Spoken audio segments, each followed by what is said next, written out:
Tá gravando. Vamos gravar a Adriana aqui, ó. A Adriana não gosta de gravar. Hã? Vai gravar.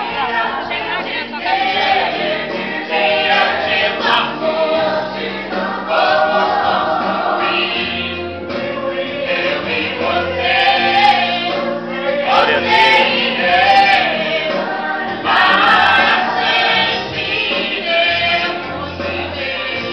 Glória a Deus. Oh, brother, tem um lugar ali na ali na frente ali. Quer? Por favor. Nós te agradecemos a rica oportunidade, as palmas loucas, Senhor, esta noite. Gilmar.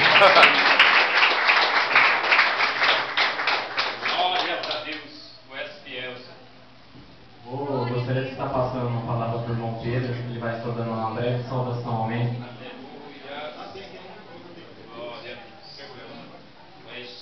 Graças a Deus. Eu prometo por Deus na paz do Senhor, amém?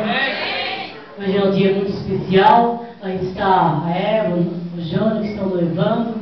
E eu tive o privilégio de fazer esse noivado, porque o pastor precisou sair, estava no congresso e ele deixou sobre a minha responsabilidade.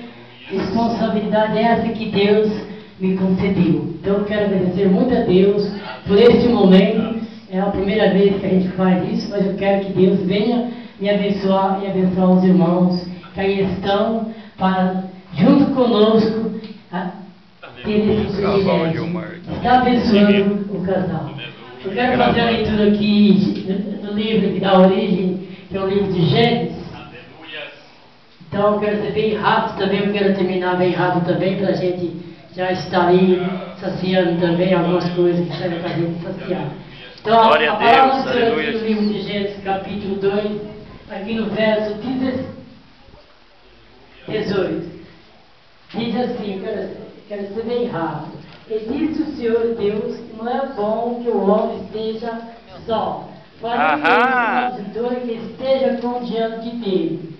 Amém? Depois aqui no verso 23, do mesmo Gênesis 2, 23, ele diz assim, e disse Adão, essa é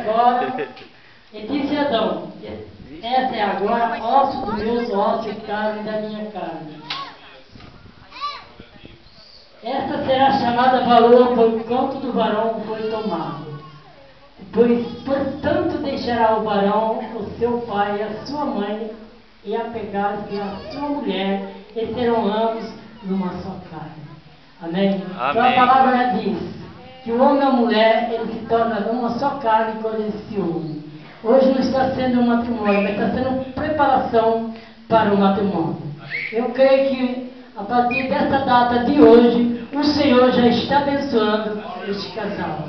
Porque tudo que é feito perante a presença do Senhor, perante a face do Senhor, será abençoado. Porque é promessa do Senhor, porque o Senhor gosta de construir famílias. Então, quando um casal se imagina no matrimônio, é porque o Senhor já tem plano de construir uma nova família. E nessa data de hoje, eu creio que o Senhor já está abençoando. Por isso que nesta noite, nós marcamos um encontro neste lugar, porque o Senhor nos concedeu esta oportunidade. Por isso nós estamos nesta noite para adorá-los e agradecer o nome do nosso Salvador, Senhor Jesus Cristo. Eu creio que nesta noite a bênção será farta, será grande.